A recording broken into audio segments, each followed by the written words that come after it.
Okay, so I'm gonna grab the ice cream first.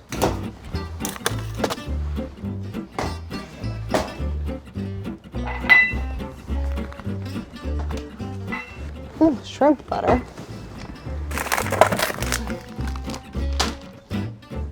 Found it. Hey everyone, I'm Saffitz. Welcome to my home kitchen. Today I am excited to take an opportunity to show you something outside of Dessert Person. 3 very, very easy strawberry desserts. Strawberries really lend themselves to very simple preparation, so I have 3 really easy ways to turn them into a great summer dessert.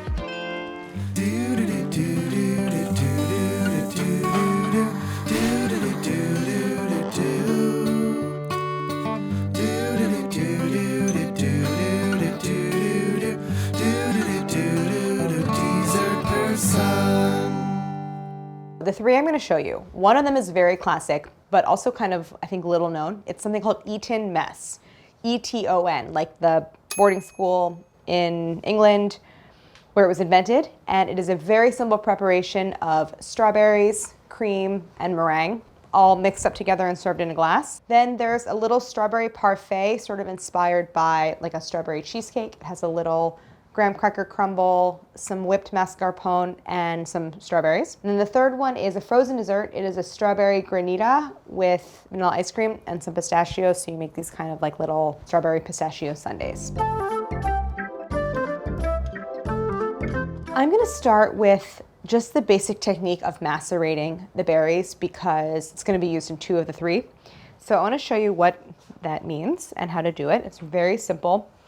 Macerating is just a longer word that means letting it sit in a little sugar, and the sugar draws out the juices and starts to soften the berries a little bit, and that's it. These are very mediocre grocery store strawberries. Fortunately, I think macerating does transform and bring out the best in even like a kind of not great, sad grocery store strawberry.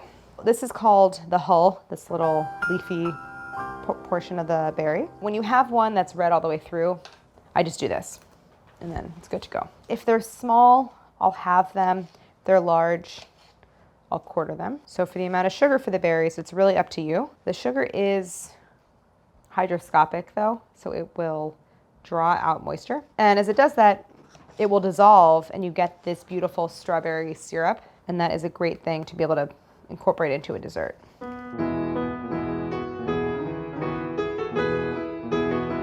So I'm going to sprinkle these with some granulated sugar. The amount is up to you. Basically, just add enough to coat them, like when I just toss everything together. The sugar is touching the berries. And now I just want to let this sit, and I also like to squeeze a little bit of lemon over them. So maybe a tablespoon or 2 for this amount of berries, just to give them a little, again, like a little coating. And so these will hang out, and the berries will give off some of their juices and create a nice little syrup in there. So I'm gonna set these off to the side. I have some meringue that I made at home and baked. You could do this with store-bought meringue cookies, and then it's really quick and easy. So it's up to you. Check out our, like, do I tell people to check out our Suli meringue episode? Maybe. You might not know how to make meringue after you watch it, but it's entertaining. It's entertaining. And then just let it fall, right? I should have whipped the meringue more. Like the meringue is thinned They're out. a little thin. Yeah, yeah. But it's okay. That'll be fine. It's fine.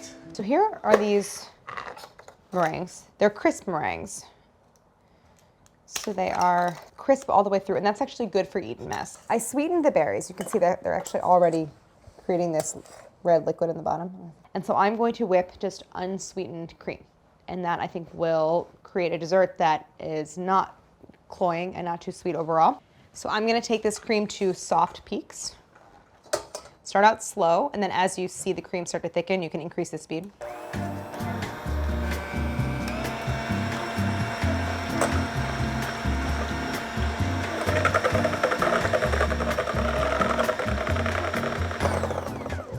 Okay, so I have the whipped cream, and now all I'm gonna do is take the meringue and break them up and into the bowl. This is like a very fun recipe, I think, for children because this part's super easy. You don't need any knives after you've done the strawberries. You want to just fold this together. So you want everything incorporated. All right, now I'm going to just put everything together. So just start with like a big dollop of the cream and meringue in the bottom of the glass. Then some of the berries plus juices. What I love about this is that it transforms like very ordinary, not great strawberries into something that tastes amazing. The simplest, best summer dessert, truly. I almost can't think of a dessert I like more than this. It's perfect and so easy. All right, so that is simple strawberry dessert number 1. I'm gonna move on to number 2, my Parfait, sort of inspired by strawberry cheesecake. Also very easy. Does require the use of an oven briefly, but comes together in minutes. So it starts with a graham cracker crumble, which is basically a graham cracker crust so you don't have to press into a pan and bake. Graham crackers are like only very lightly sweetened biscuit cookie type cracker. And it's made with graham flour, which is like a coarse whole grain wheat flour. Give it like a little bash. You could use the bottom of a pot. I would use a rolling pin. You could use like the bottom of a can or something. They break up really easily. So graham crackers are very dry and they have kind of that light dissolving texture, and that's why they make such a nice crust. So that's what's on the base of American cheesecake. If I were making a crust, I would take the time to really pulverize this well. But I actually don't need a uniform texture and I don't need it to be fine. Some bigger pieces are okay. So now I'm gonna transfer this to a bowl. I'm gonna add a little bit of sugar, not a lot. Maybe for this amount, just like a tablespoon. Not enough to make it really sweet. It's really there as almost like a binder as it bakes. And then a pinch of kosher salt or any kind of salt. And now I wanna bring it together with some melted butter. So I have 4 tablespoons of butter. I might not need all of it. Just gonna melt it really quickly. When you melt butter, don't set it and then walk away because it will definitely like explode in your microwave. All right, so go ahead and drizzle in some of the butter. For this quantity, maybe I could see like 3 tablespoons being the right amount. But you just want to add and stir until you get a mixture that kind of looks like wet sand. Has that kind of coarse, and I'm gonna go like this. See how it holds together? That's good. I just want to bake this. Theoretically, you don't have to. You could chill it, let the butter harden, and then just roll right into assembling. But I think it really wants to be baked. It wants the butter and the sugar to kind of fuse together and set. So I'm gonna bake it. I'm gonna try baking it in my toaster oven, which I feel like is risky, but I really don't want to turn on my entire oven for a very tiny amount of crumble. So just spread it out on a rim baking sheet. Don't spread it too thin because then it really will probably burn pretty easily. And then I'm just going to bake it until it's golden brown, should be very fragrant. It will crisp up as it cools. So I'm just really kind of looking at color and smell. So the toaster oven is so old. So this is gonna be like a delicious textural component of our parfait. I already have my macerated strawberries. The last component is a little whipped mascarpone. I have to say, full disclosure, I'd planned on it being whipped cream cheese and heavy cream, but we used it earlier for a different recipe and I didn't realize I didn't have enough of it. So then I did a quick pivot and I already had mascarpone, but I think it will work. You just want something with really good density and creaminess. So mascarpone is just like a very, very high fat, thick, cultured dairy product. Not sweet, but lends itself very well to sweet preparations.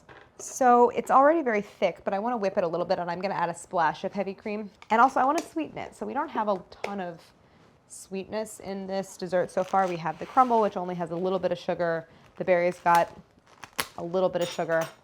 So I am going to sweeten this. And I'm adding a little bit of powdered sugar. For this amount, which is 4 ounces, maybe 2 tablespoons. I mean, a little goes a long way. Then put that here, give me this. So much heavy cream in that fridge. Just a splash. Little pinch of salt, just to offset everything. This will not take long to whip at all.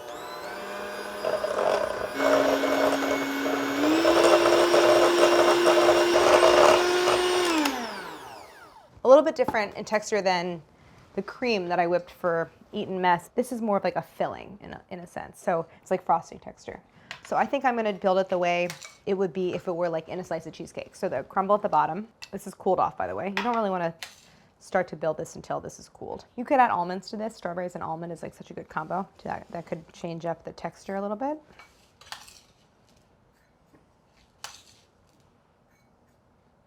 Gonna do like a couple scoops in each one, maybe. This is just a very neat way of portioning something. Plus it just looks very pleasant. Macerated berries. The longer they sit, the better. All right, then that's it. Graham cracker crumble, whipped mascarpone filling. Oh, you know what would be good? We'll do like a little lemon zest on top, just to really brighten it up. I think that the mascarpone like loves a little lemon. Oh my God, I just sprayed myself in the face with that. I watched the spray come up and hit my eye. All right, there we go. Okay, I'm gonna give it a taste.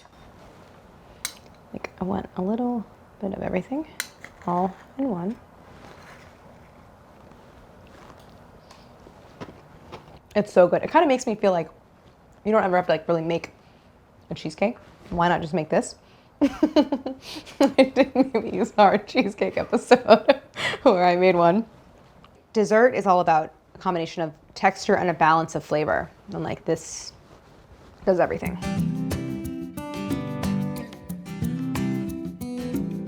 The final dessert is a frozen dessert, and it's something called granita, which I think that in the past I have not given a fair shot to granita, but I'm learning to really love it. Granita is like a big thing in Sicily, which I've never been to, but would love to go. Sicily, there you go.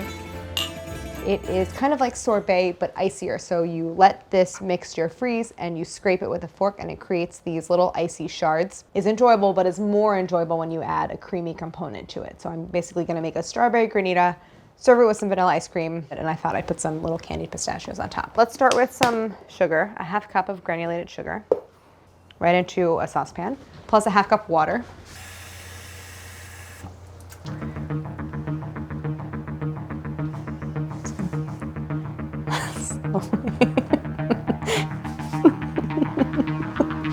Oh, so dumb. Okay, this is kind of a secret ingredient for like at home ice cream making, corn syrup.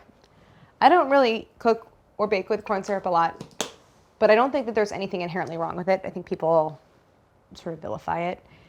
Like yes, high fructose corn syrup is not a great ingredient, but this isn't. It's 0 grams high fructose corn syrup. And it is a very, very useful tool in pastry because it prevents crystallization. It makes frozen things like a little bit softer and less hard. So I'm just putting 2 tablespoons in it. I think it is an ingredient that serves a very specific purpose and you shouldn't feel bad about using it when it is useful. So let's set this on like medium heat and I'll stir it a little bit. I want to dissolve the sugar, tiniest little spatula. So I'll come back to this and make sure it's dissolving. But in the meantime, I am going to hull and coarsely chop 12 ounces of strawberries. And then I'll save the rest of these for just serving on top. I'll have a couple of fresh ones. My cutting board's in the sink. I'm not getting it out. I'm just gonna sit here and do this by hand. So I want to gently, it's almost like we're poaching the berries in this syrup that we're creating. I'm certainly not boiling them. I just want them to soften a little bit. I am doing, like for the larger ones, quarters. Doesn't really matter. This is gonna get blended, so you're certainly not going for any kind of like precise cut on the berries at all. You could even, there wouldn't really be anything wrong with just putting them in and mashing them with like a potato masher. That would be fine too. So this mixture is never coming up to even really a simmer. At this point, all the sugar is dissolved and I just have this syrup. This will just sit here and kind of steep / poach until the berries are soft and the mixture is a little bit red. While that's happening, I think I'm gonna start to toast my pistachios and I'm gonna show you a really, really quick, I think cool, surprisingly easy technique for making candied nuts. It's really straightforward, you just need a skillet. So I'll get the back burner on. Ooh!